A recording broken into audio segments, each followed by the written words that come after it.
나눌 말씀의 제목은 이기는 사람은 겉, 속, 곁이 다르다입니다. 오늘 본문은 인류 역사상 가장 중요한 나라에 관한 이야기입니다.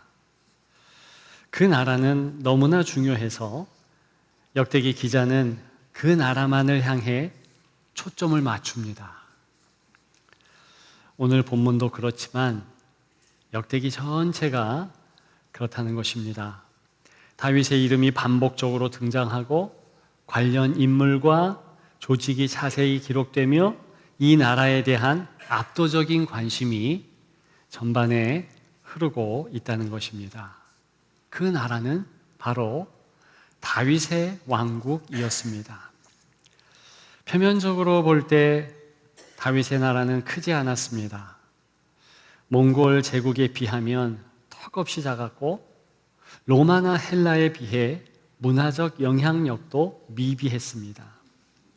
그러나 성경은 이 나라를 가장 중요하게 다루고 있습니다. 왜 이겠습니까? 우리는 그 이유를 잘 알지요. 이 다윗의 왕국이 곧 하나님 나라 상징하는 그런 모델이기 때문이다. 그 사실입니다. 하나님은 이 나라를 통해서 그분의 나라가 이 땅 가운데 어떻게 세워지는지, 어떻게 하나님의 통치가 실현되는지를 보여주십니다. 과거에도 그랬고 지금도 그렇습니다. 그리고 이 다윗의 왕국을 자세히 들여다보면 이 나라가 이길 수밖에 없었던 이유가 드러나게 됩니다. 그 승리의 구조는 의외로 간단합니다. 오늘 본문에 도드라지게 나타나고 있는데요. 바로 겉, 속, 곁이 달랐기 때문입니다. 오늘 제목에도 힌트가 나오고 있지요. 겉이 단정한 왕국이었습니다. 외적으로 질서 있고 준비된 모습은 혼란 속에서도 승리하게 하는 기반이 되었습니다. 그 왕국의 중심, 그 속은요, 하나님을 의지했더라라는 것입니다. 보이지 않는 중심에서 하나님께 의지하고 충성하며 움직이는 내면이 있었다는 것입니다. 그 내면의 신뢰가 외적인 질서와 더불어 강한 힘의 시너지의 효과를 발휘했습니다. 마지막으로 곁에는 신실한 사람들이 있었습니다. 이것은 다윗 왕궁 그 내의 구조들을 이야기하는 것입니다. 여러 모둠의 공동체들이 있는데 그 중심 정점에는 다윗의 공동체가 있지요.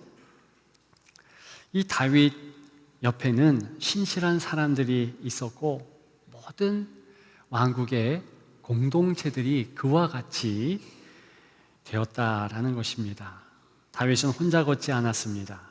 그의 곁에는 함께 울고 함께 전쟁을 치른 충성된 동역자들이 없지 않았습니다. 하나님은 언제나 함께하는 공동체를 통해 그의 나라를 세우십니다. 즉, 그렇게 다윗 옆에 신실한 이들이 있었던 것과 같이 저 하부 구조, 그저 저작거리에 몇몇 동네 사람들의 모임이요 조직이라 할지라도 그와 같이 끈끈한 서로의 정이 있었고 신실함이 도드라지게 있었다는 것입니다. 따라서 다윗의 왕국이 가장 어려운 때에 여러 열강들이 있었고 환경적으로도 쉽지 않았던 시기에 이길 수 있었던 이유는 단지 군사력 때문이 아니었다는 것입니다. 겉은 단정했고 속은 하나님을 의지했으며 곁에는 신실한 하나님의 사람들이 포진해 있었기 때문이었습니다. 그 전인격적 준비와 공동체적 신뢰가 바로 하나님 나라의 승리 구조였습니다. 그래서 오늘 이 다윗의 왕국을 통해서 하나님 나라의 승리 구조, 곧 이기는 공동체, 이기는 사람들의 삶을 잠시 생각해 보려 합니다. 이기는 사람은 겉과 속과 곁이 다르다는 것입니다. 그 다름이 바로 하나님이 기뻐하시는 사람, 그리고 하나님 나라를 세우는 사람들의 비결이라는 것이지요. 겉, 속, 곁 각각 살펴보도록 합니다. 첫째, 겉의 단정함입니다. 오늘 읽지 않았지만 1절부터 15절까지 또 15절부터 24절까지 계속 읽게 되면 여러 사람들의 이름이 나옵니다. 12지파의 군대의 우두머리 이름이고요. 또 군대의 조직을 어떻게 했는가 그것을 잘 알 수 있습니다. 전체의 군대 28만 8천 명이었습니다. 그런데 이 12지파 군대에 합한 이 숫자를 12달로 나누어서 2만 4천 명씩 순번대로 봉사하는 조직을 이루었다. 체계를 이루었다. 이것이 여러분들에게 오늘 27장의 말씀을 쉽게 전달하는 그런 내용입니다. 그러나 이것은 단지 전쟁을 위한 군대의 조직, 그것을 이야기하는 것이 아닙니다. 얼마나 군대가 준비되었고 오히려 조직되었는가, 그리고 정돈되었는가, 그것을 말하고 있는 것입니다. 28만 8천 명이라 했지요. 굉장히 많은 숫자입니다. 시대가 다윗 왕국 시대 훌쩍 지나서 1200년도 중세 때의 몽골군이 그저 20만 뿐이었습니다. 그 20만으로 당시에 전시구 3억 명 중에서 1억 정도를 이제 몽골군이 점령하게 되지요. 다윗 시대에 약 30만 명의 군대를 가지고 있다? 엄청난 숫자입니다. 그리고 오늘 본문이 말하는 것은요, 사실 2만 4천 명이 한 달을 담당했으면 나머지는 뭐 하겠습니까? 그저 집에서 예비군 격으로 일상의 삶을 살아가는 것입니다. 그러나 오늘 본문의 초점은 그것이 아니고 그렇게 일상의 삶을 11달 가운데 살아가는 그런 예비군들조차도 준비되었다는, 정돈되었다는 그런 강조인 것입니다. 그것이 다윗 왕국의 특징이었다. 저는 이 다윗 왕국의 군대의 이 모습을 단정함이라고 말하고 싶습니다. 완전하게 준비태세를 갖추고 있는 그런 모습. 비즈니스 세계에서 단정함은 우리가 직장인들이 월요일이 힘들다는 것은 다 아시지요? 왜 힘들겠습니까? 근데 단정함을 회복하기 위해서 의복을 정돈해야 되고 또 머리를 비롯한 여러 가지 일할 환경들을 이제 세팅하고 준비해야 하는 것이 직장인들입니다. 그렇게 하는 것이 단정함 아닙니까? 모든 일의 준비 태세를 갖춘 것. 자, 군대로 치자면 이들이 일상을 살아가고 있지만 그 옆에는 칼과 창과 방패와 모든 것을 다 준비하고서 스탠바이 한다는 겁니다. 이렇게 완전한 준비 태세를 갖추고 있는 이 모습이 단정함입니다. 실제로 로마서 13장 13절에는 성도들이 낮에와 같이 단정히 행하고 그랬습니다. 하나님의 예배자로서 언제든지 예배 드릴 수 있는 준비를 다 갖춘 자, 오늘 본문의 군대와 같은 모습이고요. 사실 이기는 자의 특징 아니겠습니까? 여러분들이 오늘 예배를 드리고 있는데 이 예배의 준비를 생각해 보십시오. 그런데 이 예배가 주일날만이 아니라 일상에서 언제든지 내가 예배 드릴 수 있고 내가 찬양할 수 있고 내가 기도할 수 있다는 것입니다. 당연하죠. 그런데 그 예배와 기도와 찬양이 하나님께서 받으시기에 흡족한 그런 상태, 그런 준비, 그런 단정함을 의미합니다. 요한계시록에는 그 단정함을 한자를 좀 바꿨지요. 단장함이라고 말합니다. 신부의 단장함. 신랑이 언제 올지 모르는 그런 위중한 때에 신부가 자기를 단장하고 곧 온다라는 의식으로 이제 살아가는 그 모습, 그것이 단장이고 바로 그 모습이 오늘 본문의 단정함이라는 것입니다. 저와 여러분들이 예배자로서 언제든지 하나님께 입술을 벌리면 그대로 흠양할 만한 것, 물론 주님은 다 우리의 찬양을 받으시지요. 그러나 오늘 본문에 의거하면 합당하게 준비되었고 그리고 그렇게 하나님 앞에 올려드리는 그런 예배와 기도, 찬양 따로 있다는 것을 알 수 있습니다. 오늘 말씀을 준비하면서 안동의 슈바이처라 불렸던 정창근 장로님의 이야기가 생각났습니다. 이 장로님은요, 안동 성자원에 있는 성자교회 새벽 기도를 30년 넘게 참여했습니다. 그런데 그 성자교회는 한센인들이 다니는 교회였습니다. 즉 안동에 한센인 요양소가 있었던 것입니다.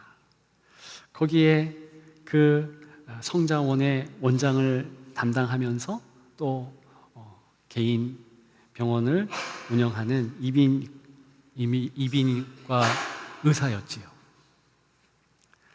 근데 이분이 그렇게 예배를 드린 다음에 바로 쫓아가서 안동교회 새벽 기도회도 참여했습니다. 매일 참여한 새벽 기도가 33년입니다. 매일 2번씩. 왜 이렇게 했는가? 장로로서 내가 본 교회를 지킨다라는 그 마음과 더불어서 내가 한센인들이 요양하고 있는 성자원이라는 요양원의 원장인데 그들에게 진료하고 대화할 내 최선의 준비 상태가 그와 같아야 된다, 이렇게 생각했다는 것입니다. 이분이 원장직에서 물러날 때 성자원 가족들에게 이런 말을 남기셨다 합니다. 여러분과 33년을 같이 있어도 한센인이 못되고 건강하게 나가게 되어 미안합니다.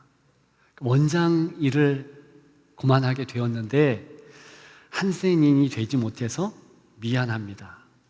이렇게 말을 했다는 것입니다. 그 자녀들이 듣고 또 안동교회 교우들이 들을 때는 좀 철렁한 말이지만 실제로 그렇게 했고요. 이 장로님께서 임종 이후에 은구가 그 성자원에 도달했을 때 모든 한센인들이 나와서 장로님의 영정 사진을 보고 통곡했다 합니다. 그 기록이 고스란히 남아 있습니다. 참 사랑이 많은 분, 청사 같은 분, 그런 분으로 기억했다라는 것입니다. 제가 볼 때는 바로 이 장로님의 이러한 모습이 단정함 아닐까. 물론 의사로서 장비도 갖추고 그리고 환자에 대한 정보도 다 가지고 있지요. 그런데 이제 자신이 만날 환우들이 한센인이고 그것을 배려하면서 무엇보다도 그리스도인으로서 그들을 마음을 다해서 섬기려고 하는 그 모습, 그것이 한센인 환우들과 그리고 한센인을 다루는 원장으로서의 준비 자세, 단정한 모습이리라 봅니다. 적어도 이 모습 이상으로 하나님 앞에 예배드리는 저와 여러분들의 예배자의 모습이 확립돼야 되는 것 아닙니까? 우리가 이 땅을 살아가면서 언제 어디서나 하나님 앞에 바로 예배드릴 수 있는 전천후 준비자, 하나님 앞에 입술만 열면 하나님이 그대로 흠양 받으시기에 합당한 찬양을 할 수 있는 그런 찬양자, 하나님 앞에 어떤 중보의 기도가 올려져도 시작과 더불어서 하나님이 다 받으시는 그 기도의 내용들, 이런 것들이 바로 오늘 본문을 통하여서 우리가 꼭 마음에 새기며 확립해야 할 준비된 모습입니다. 저는 이 모습이 여러분들의 모습 되었으면 좋겠습니다. 낮에와 같이 단정하고 언제나 주님을 바라볼 수 있는 그런 모습, 여러분들의 모습 되기를 주님의 이름으로 축복합니다. 둘째, 이제 속에 의지함이지요. 오늘 특별히 25절부터 31절 보게 되면 포도원, 창고, 가축, 곡식, 양떼들을 관리하는 사람들의 명단이 나옵니다. 이들은요, 우리가 앞에 나누었던 군대의 우두머리도 아니고요, 봐도 모를 그런 이름들일 뿐입니다. 그러나 이들은 국가 경제의 기반을 책임진 사람들이었습니다. 무대 전면에 나서지 않았지만 나라의 지속 가능성을 책임진 그런 사람들이었습니다. 오늘날로 말하자면, 교회로 비교하자면 재정팀이죠. 재정위원회, 행정간사, 교육자, 중보기도위원회, 이런 분야를 담당한 이들입니다. 움직임이 포착되지 않지만 매 예배 때마다 주목하는 것이 아니고 사람들은 잘 알아주지 않는 것이지만 정말 필요한 이들, 그들을 통하여서 하나님 나라가 이 땅에 안착되고 그리고 이 땅에 영향력을 가지면서 커져간다는 것입니다. 오늘 본문에 이 사람들은 그저 이름이 나온 것이 아니라 왜 다윗의 왕국의 곳간이라고 해서 항상 가득 차고 빈때가 없었겠습니까? 분명히 있지요. 그리고 어렵고 힘든 그런 환난의 때가 없지 않았지요. 포도원이 힘들어지고 가축들은 이상한 병에 걸려 다 죽게 되고 이런 여러 가지 어려움들로 인하여서 큰 번민이 있었을 때 사실 다윗도 그렇지만 이 사람들이 함께 책임을 졌다는 것입니다. 어떤 책임을 졌을까? 구체적으로 나누면 하나님 앞에 울부짖었겠지요. 하나님 도와주세요. 역사해 주세요. 간구했겠지요. 오늘날 교회의 재정위원회에 소속되어 있는 우리 집사님들이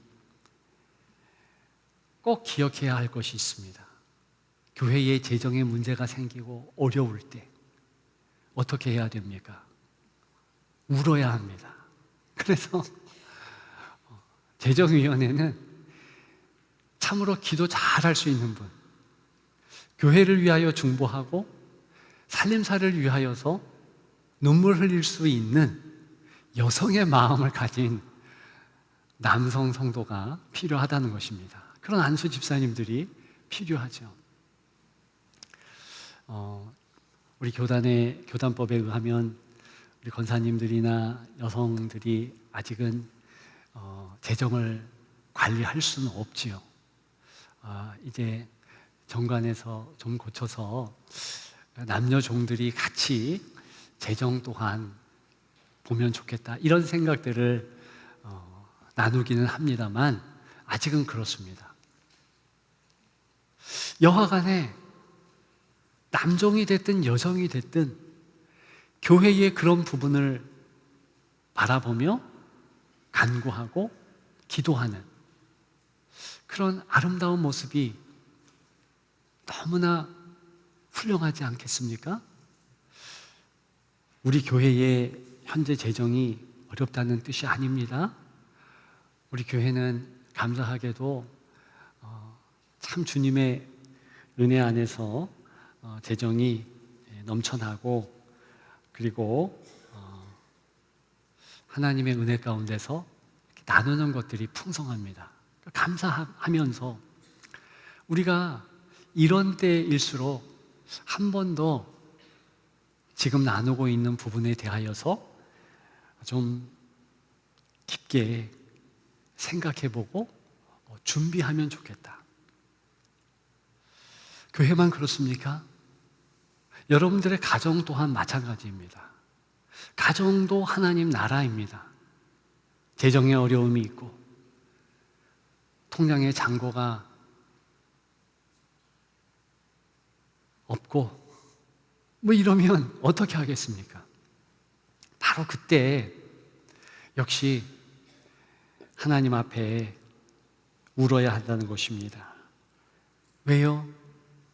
하나님의 나라는 하나님이 책임지는 나라. 다윗 왕궁이라 할지라도 하나님이 책임짐으로 하나님의 나라. 교회도 하나님의 나라라고 불리니 하나님이 책임지시지만 가정, 여러분들의 가정만큼 하나님이 책임지시는 하나님의 나라가 또 어디에 있겠습니까? 책임지신다. 하나님이 이기게 하신다. 인도하신다. 우리 자녀들의 모든 삶을 다 지켜주시고 함께 해주신다.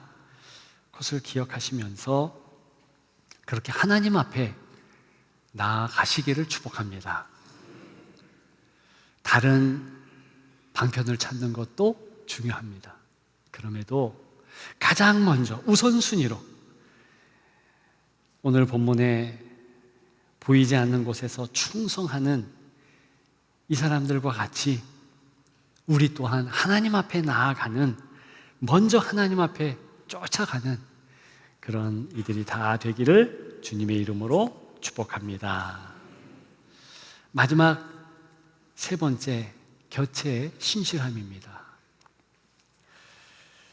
오늘 비로소 우리가 읽은 부분이 되겠네요. 32절부터 34절에 보면 그래도 약간은 익숙한 이름들이 나오고 있습니다. 요나단, 후세, 아히도벨, 여히엘, 분야야 등 이 이름들이 나옵니다.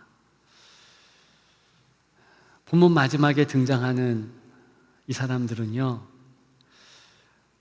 조금 익숙한다 할지라도 이들은 뭐 군사 지도자도 아니고요, 선지자도 아니고요, 뭐 왕들도 아니고요, 그저 조용히 다윗 곁을 지킨 사람들일 뿐이었습니다.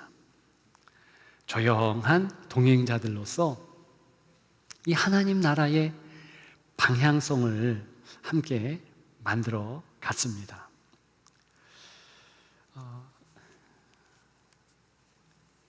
33절 되겠네요.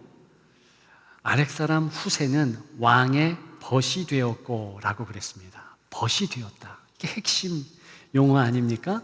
이 모든 사람들이 다 다윗의 벗된 사람들입니다. 하나님께도 신실했지만 다윗에게도 신실한 그런 인물들이라는 것입니다.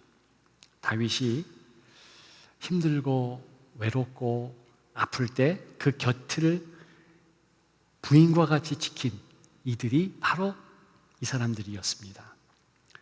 후세는 압살롬의 반역 때 끝까지 왕의 곁을 지킨 사람으로 유명합니다. 함께 거론된 지혜자 아히도벨은 여러 이유로 곁을 떠나서 자멸했지만 곁을 지킨 후세는 다윗 왕을 살렸고 다윗 왕국을 살렸습니다. 똑같은 기제로, 똑같은 모습으로 하나님 나라를 누가 살릴 수 있냐? 오해는 하지 마십시오. 하나님 나라는 당연히 하나님께서 역사하시고 하나님이 살리십니다. 그럼에도 불구하고 위기의 때에 사람들도 느낄 수 있을 정도로 힘들고 어려운 다윗 곁에 있었던 후세가 도구 되듯이 힘들고 어려운 교회, 가정, 어떤 공동체라 할지라도 주께서 곁을 지키도록 힘주시고 실제로 곁을 지켰던 사람을 통하여서 그렇게 승리하게 되는 것입니다. 우리 교회에서 얼마 전에 진행한 앙케이트 조사가 있지요. 거기 보니까 우리 교회 다니면서 약 한 40.7% 되시는 분들이 관계에 어려움이 있다, 이런 말씀들을 하셨어요. 60% 넘게 세가족으로 현재 오신 분들, 또 오셨던 분들은 참 좋다, 환대도 받고 은혜도 있었다, 그렇게 대답했지만 우리 가운데에서 특별히 그러한 개선해야 할 관계가 있는 것은 사실인 듯 합니다. 그래서 관계 중심의 교회가 되었으면 좋겠다라고 많은 성도분들이 답을 해 주셨습니다. 이것은요, 단순한 바람이 아니라 우리 모두가 누군가의 곁을 필요로 하고 또 누군가의 곁을 지켜줄 사명을 느끼고 있다는 증거입니다. 그래서 저는 우리 교회가 더욱 이 관계 중심의 교회가 되었으면 좋겠다, 이렇게 하반기 목회 계획, 그리고 내년의 목회 비전을 잡고 있는 것이 사실입니다. 우리 좀 행복한 교회, 행복한 성도, 우리가 만들 의향 있지 않습니까? 우리 교회 행복하게 그렇게 만드십시다. 우리 순식구들도 기쁨과 감격과 감사가 넘치고, 모든 성도들, 무엇보다도 자녀 세대 우리 아이들이 기뻐하는 그런 은혜의 공동체, 그런 공동체가 되기를 소망합니다. 우리가 신실한 사람, 내 앞만 눈길을 두는 이가 아니라 내 옆에 앉은 이에 대하여서도 눈길을 두어서, 한마디로 하면 곁눈질이라고 할까? 뭐 비교하고 나를 위한 그런 곁눈질은 나쁜 것이지만, 남을 위해서, 다른 성도를 위해서 하는 곁눈질은, 또 그리스도를 위해서 하는 곁눈질은 얼마나 의미가 있고 얼마나 귀하겠습니까? 아무쪼록 선한 의미의 곁눈질이 가득한 우리 교회 되기를 주님의 이름으로 축복합니다. 이제 말씀을 마치고자 합니다. 저와 여러분들이 살아가는 이 땅 가운데서 우리는 항상 승리할 수 있습니다. 세 가지 살펴보면 되지요. 우리의 것이 단정한가? 우리의 속이 하나님을 향하여 충심이 있는가? 우리의 곁이 신실한 사람들로 가득하며 나 또한 신실한가? 그거 질문하면 됩니다. 다윗처럼 하나님의 나라를 세우는 승리의 사람으로 우뚝 서시기를, 여러분들이 그렇게 되시기를 주님의 이름으로 축복합니다. 축복합니다.